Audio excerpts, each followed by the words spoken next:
How about the Ice Age, living in a cave where everything around you is a killing machine?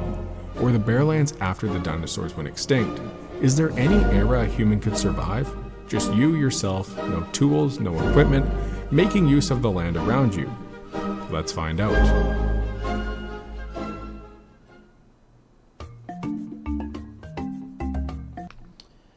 Okay, so the first era is the Precambrian. Now there's technically a few eras in the Precambrian, but you're toast in all of them. I'll put it simply for all these periods.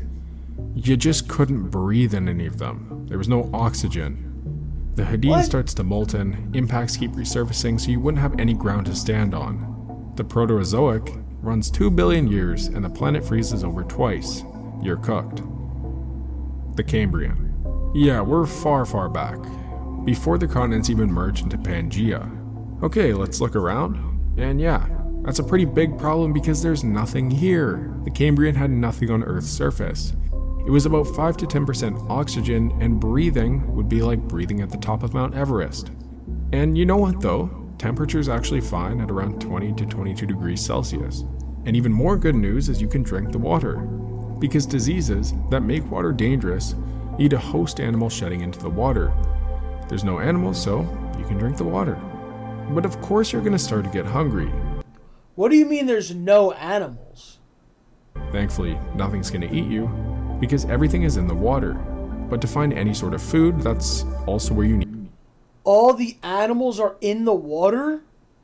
to go. Luckily, the apex predator of this time, Anomalocaris, although a little scary looking, wouldn't harm you. And everything's just so alien here. If we want any chance of eating, we have to look in the tidal zone. And out of everything you could find here, you'd probably want to eat trilobites. They're arthropods, so they're structurally the same proposition as a crab, and they're abundant, but they're small, like only a few centimeters. You could try and dive deeper and get something that is just completely alien. I don't even know how it would taste or what you would do with it. But the hypoxia from the lack of oxygen would have you so short of breath that it probably wouldn't even be possible. It would ultimately be the thing that slowly takes you out. Yeah, you're toast. The Alright, well these errors don't really matter because it's like, bro, no one's even, like, it's not even, these are like weird technicalities with oxygen and shit. I'm talking about, you know, when there's shit running around and you know. In the Ordovician, the map probably looks more odd than the Cambrian. Everything is just more spread out, but it looks nothing like a modern map. Now the oxygen is a bit higher at 15%, so you're not going to pass out, you know, you'd just be on a high mountain descent. But land is still bare. The first plants show up here, but they're liverworts. They're like a few millimeters tall. So no trees and no fire still. But that's okay because the water's still clean. And as far as food goes, we're gonna run the same strategy of just farming trilobites. They're about 30 calories a piece, so yeah, you need a lot of them. And as far as predators go, you should be fine. Camarasaurus lives here. It's a straight-shelled nautiloid, maybe 6 meters long. It has tentacles and a beak. I certainly wouldn't want to mess with it, but that's okay because you can stay in shallow water. Also, if you land late in the period, the whole planet freezes. So yeah, you can breathe here, but you would just be conscious long enough to eventually starve. D tier. You got a few days. The Silurian. Here's what the Silurian looks like on a map. Whoa. The ice from the end of the Ordovician is melted, and oxygen levels are still at about the same. There are actually some plants that are standing. Cooksonia, only a few centimeters tall, but you know, it's progress. And here's another thing. Whenever plants die, you start getting soil, which... My question is, bro, how could you ever know this information? Like, he's saying it with such... Like, how would you know, bro, what kind of plant there was 400 million years ago, bro? The answer is you don't. Okay? The answer is someone has a theory about it, like a scientist has a theory, but you don't know. Okay? You don't know what type of plant was... You don't know shit about 400 million years. I'm going to be honest, bro. You don't know shit. I don't give a fuck. You don't know shit. Means from here on out, any cut you get could get infected.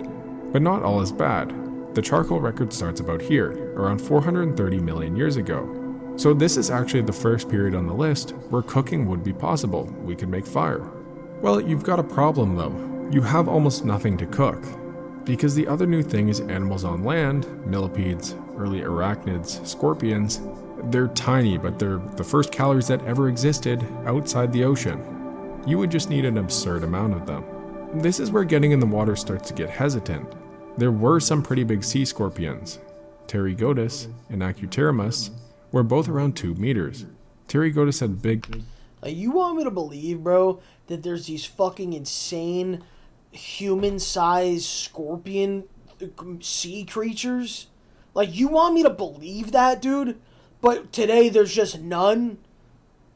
There's just nothing today. You know what's so fascinating, too? Is the fact that what they say about the ocean today, how whatever percentage of the ocean has not even been, like, explored. Like, fucking 95% of the ocean, they can't even go down there. I mean, dude, what the fuck is going on down there, bro? There's literally creatures living in the depths of the ocean, like just deep, dark, just permanently pitch black ocean, bro.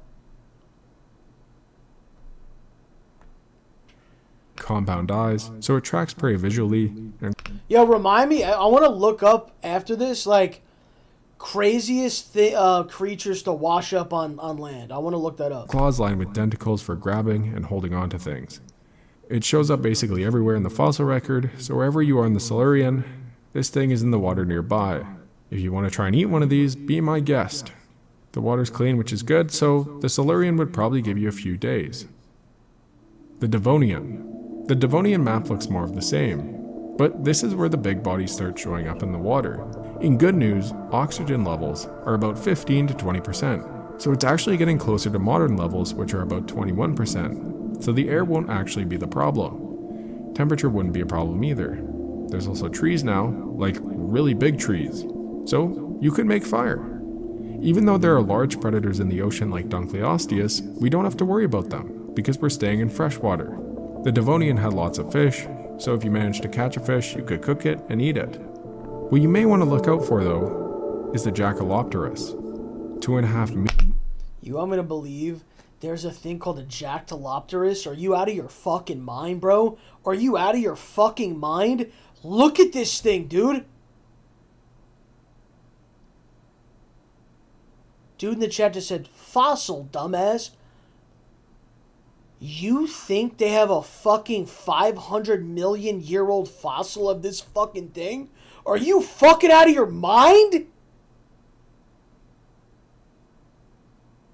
Yo, hey, listen, if you believe that, bro, hey, if you believe that, good luck with life, man. Good luck with life. Good luck. Meters, the largest arthropod that ever lived, and it's freshwater, which is exactly where you'd be fishing. I'd probably say weeks, given it would be hard to catch the fish, and that would pretty much be the only thing worth eating. The Carboniferous. We've made it to the land of the giant bugs, which would understandably be a death sentence for some people. Arthropleura was an 8-foot millipede that weighed around 110 pounds.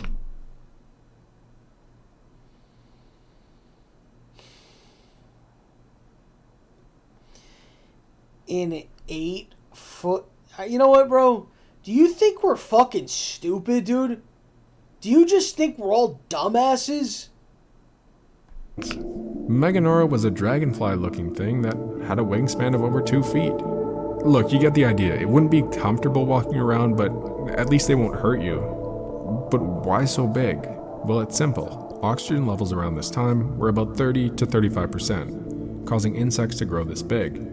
This is much higher than modern levels, but it actually wouldn't be an issue, surprisingly. You'd actually be breathing well, because oxygen poisoning starts to kick in at around 50%. But this oxygen makes wildfires way more likely, which would actually be a concern. Food is still the problem. There's swamps full of fish and amphibians, so you've got protein and fat, but there's no fruit or no grain. There's nothing green, and amphibians are on land now, so some of them will actually try you. And if you go a bit deep into freshwater, I would say your only real concern is the rhizodus. Yeah, those teeth can mess you up. Given the lack of food variety, you could probably do a few months, but it sure wouldn't be comfortable. So we're actually getting somewhere. But now we're on to the Permian. The Permian period is where Pangaea is finally formed, so all the continents are just one landmass, which is interesting because that would mean the middle of it would basically be a desert, because it wouldn't be getting any ocean moisture. Oxygen is still high from the Carboniferous, a percentage around the mid-20s, but nothing too high and nothing too low. But everything on land got an upgrade. Things like Gorgonopsids showed up. What the fuck is that? What?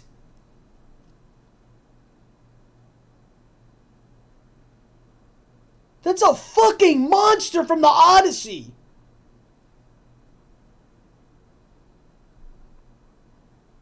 "11 feet with saber teeth." But look, I'll be honest, I didn't know too much about the Permian, and while researching for this video and seeing these animals, my initial reaction was, well, me personally, if one of them came at me, we'd potentially lock up, I'd throw it on the ground and run away. Point being is I would get away in an attack. Well, yeah, silly me, because I saw this, then I saw this. Once again, bro. Once again, how do you know? Like, would you know this? And this, and 600 pounds. I shortly realized that it was wraps. Oh yeah, and you're not outrunning them either. Just avoid them, okay? The plants are conifers, ferns, seed ferns. There's no fruits, no grains, nothing you can digest. So again, fish and small animals would be the play. Water's okay, fire would be easy to make, but given the real threat of predators, I would probably say a couple weeks. Early Triassic. Do I even have to explain this one? So you'll notice I divided the Triassic into two sections. That's because of how bad the early Triassic was. We're coming off the Permian Triassic extinction, wiped out 90% of species. The Siberian traps, a massive volcanic province in what is now Siberia, erupted for 1 million years, around 252 million years ago, covering something like 2. It erupted for 1 million years. So there was just lava shooting out for 1 million years? 1 million? Dude. Nah, bro. No. 0.7 million square miles in basalt. CO2 is so high, forests are dead, you got no chance, okay? But, miraculously, some animals did survive. Lystrosaurus was like a pig-sized, tusked herbivore. And in some early Triassic sites, it's over 90% of everything found. Like, just think about that for a second. It burrowed, it ate whatever was available, and there's evidence it grew fast and died young, which is a strategy when conditions are unpredictable. Thrinaxodon is a cynodont, about the size of a small dog. And it's on the line that would eventually become mammals. It was also a burrower. I mean, that's just insane to think that they survived for that long in those conditions. They were in a wasteland for 5 million years. Yeah, you're toast. I would put less than hours, but my list doesn't go that low. Damn. Mid to late Triassic. Later on in the Triassic, the planet is cooled, and we've recovered from that wasteland. Oxygen is somewhere in the mid to high teens, which it's low but it's manageable. We got conifers, ferns, cycads, seed ferns, but again, it's the same problem. These would actually be worse to eat. So, we're back to fish and small animals again. Dinosaurs actually showed up in this period. I mean, listen, bro. If there's dinosaurs running around, let's just be real about this. None of us are making it, bro. Let's just be real. You're not making it, bro. You can't. You can't, dude.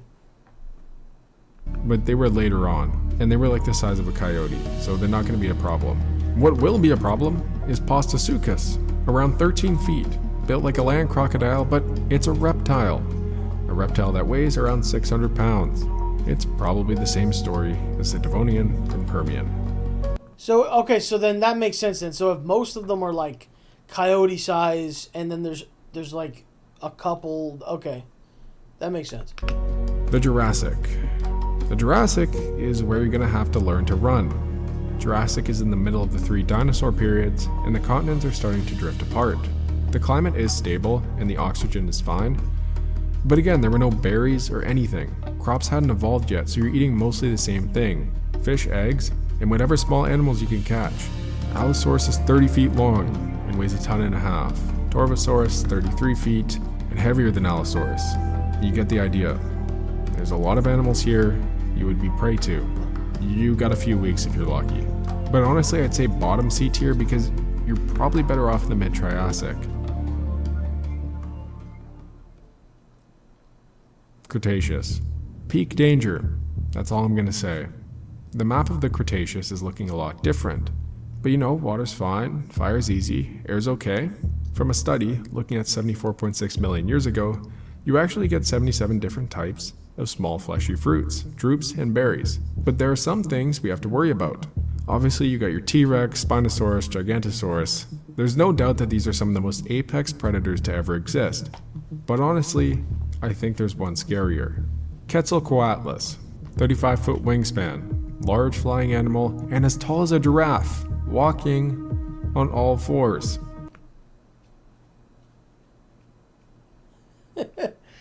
Guys,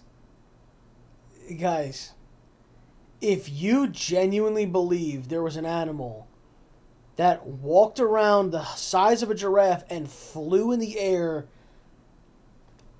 I don't know what to tell you, man. I don't know what to tell you, bro. And if you say, yo, bro, yeah, there's fossils. Dude, have you ever seen the sculptures that are in, like, Italy and you know, in these like ancient places? Like, do you know how easy it is to just make a fucking skeleton, dude? Do you know how easy it would be? Think about it. Some guy like fucking 500 years ago could have made that shit, and then just everyone just believes like it's this delicate, like, oh dude, these are really. Nah, bro. Nah, I don't believe that there was a giraffe size fucking bird flying around, dude. I don't believe it, bro. Well, on its wings. It honestly would probably see you as prey. So if you're walking through the forest at night and hear this... Actual sounds, huh? Yeah, you got actual sounds. You take, what was it? They had a tape recorder.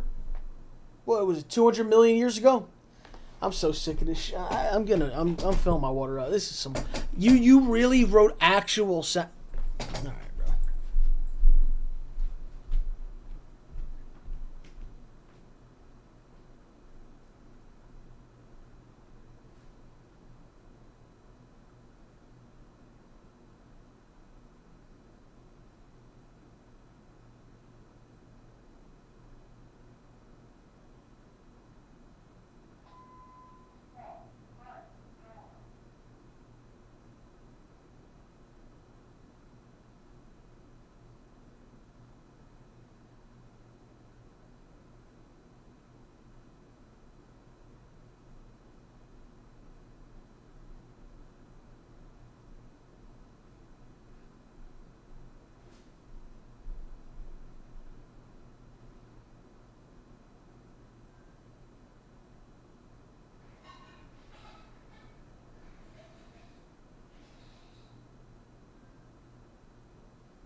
Alright, man, let's check out the Stegosaurus, dude. Just know it's over. But if you could avoid predators, you could probably last a few months. Cretaceous is going... Wait. Why would you put that in months when there's dinosaurs and fucking giraffe-sized birds. I don't understand. How is that not days? In B tier. Didn't wash hands. Pal, I said I went to get a water. What the fuck do you mean didn't wash hands? Dude, can somebody just someone give that guy a spanking, bro? Time him out for like a day. I just spank his ass. The Paleogene. And this is actually where it gets interesting. The Paleogene is looking much closer to a modern map. The asteroid has hit and wiped out the dinosaurs, but this is far after the asteroid hit. Angiosperms, and the fruit gets bigger, so food's not going to be an issue here. Water's fine, air's fine. Really, the problem is the heat. There's an event about 56 million years ago where the planet warms up hard and the equator gets brutal, so you should probably go north. And I want you to think about this. There were crocodiles in the Arctic. That's how mild the poles were. And the animals are just weird now. No dinosaurs, so mammals took over. Entelodonts, 7 feet long, and terror birds, 10 feet tall, can't fly, with a head built like an axe. And don't forget about the Titanoboa, the largest snake to ever exist. Get the fuck out of here, bro. Get the fuck out of here, bro. Get the actual fuck out of here, bro.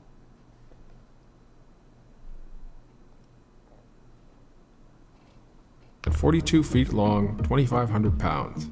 But good news, going north will not run into it. Yeah, you probably get a few months.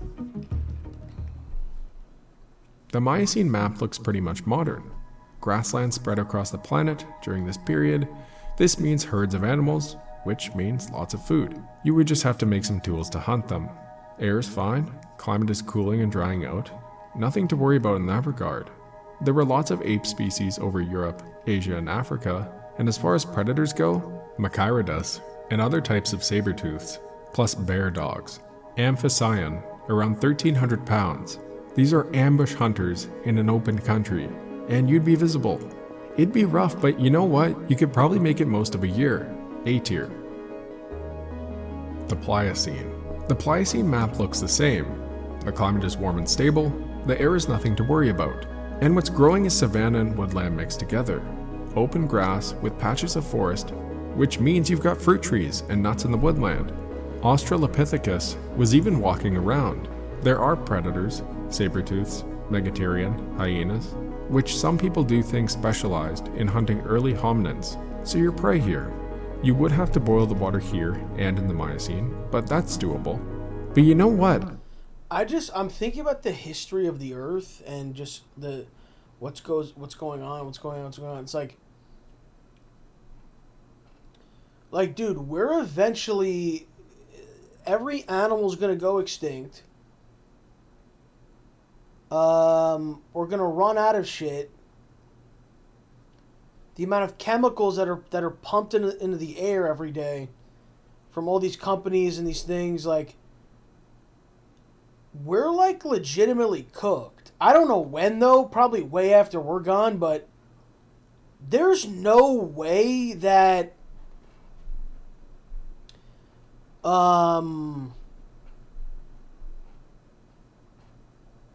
yeah, I mean, at least we get to play GTA 6, bro. I don't know. We're actually at the pinnacle here. It's not going to get better than this. S tier. Finally, the Pleistocene, also known as... Like, you know what I mean? Like, I think that's really what it comes down to. Sometimes you just gotta go, dude, what we're gonna be thinking about the history of, oh my god, what's the Earth gonna be like in 3,000 years? Like, dude, we cannot control that at all. Whatever you think that you can do right now, it will not change anything. Okay? What you need to do is, you go, listen, I'm lucky to be alive, okay? Out of the millions and millions of sperm that were rushing towards your mom's egg, okay? You were the one that made it out alive, okay? The fact that you're even alive, you hit the lottery, okay? The fact that you get to experience life, you hit the lottery already. So everyone's always thinking about all these things, like worrying about all this shit. Bro, I'm telling you right now, dude, sometimes just like, dude, we get to just play GTA 6, man. Oh, we get to go hang out with some friends. Okay? And don't get me started with, that the pinnacle of life, having sex, things like that, like, which some of you have done it, some of you will. But you get to experience all these things. You get to experience love, heartbreak. You get to eat a caniac combo. A burger from what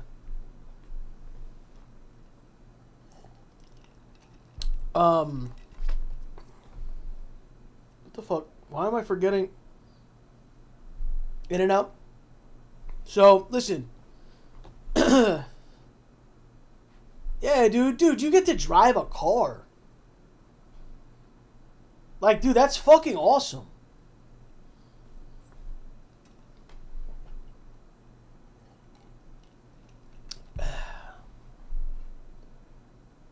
Anyway. The Ice Age. This is going to be interesting, because we actually survived the Pleistocene. Food is fine, modern plants, modern fruit, and megafauna everywhere. Mammoths, giant bison, wild horses. There's kind of this the fact that you just said Shake Shack cheese fries, I didn't want to sound like too big back, like I didn't want to sound like that, but if you're saying Shake Shack cheese fries, and what I'm assuming is you get the cheese on the side, so you could dip it, and the fries stay hot and crispy. Yo, bro, listen, dude. Those legitimately could be the greatest fries ever at any place. Listen, Dr. Walkie, you're saying no cheese on the fries? Next time you order it with the cheese on the side. Trust me. Conception that everything was frozen. It really wasn't like that. Only about 25% of land was. So everything really depends on where you were. But it certainly didn't depend on where you were to run it. Yo, bro. Get the fuck... Dude, now we gotta stop this. Can you guys agree with me?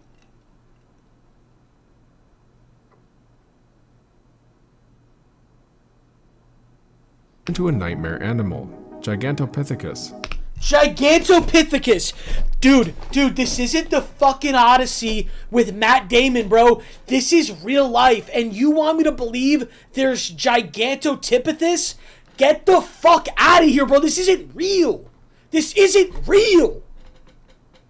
10 feet tall, up to 660 pounds, the biggest ape that ever lived.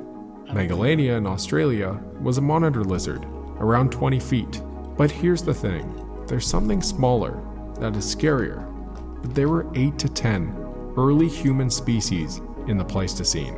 Think about that. Not us, not Homo sapiens, but different humans. Intelligent enough to coordinate, make tools, and some of them, like Neanderthals, are significantly physically stronger than you. And they will track you for days. Yeah, good luck. But I mean, it's still A tier. You could probably last most of a year. How did you just say all that, then said, oh yeah, never mind, all year? What? There's a different species of human tracking you for days? There we go. Pliocene is your best, and then early Triassic is probably your worst.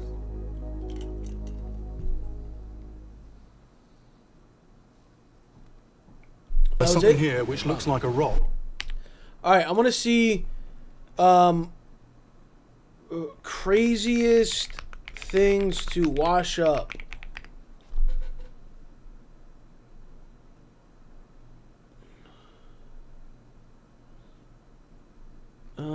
Maybe creatures?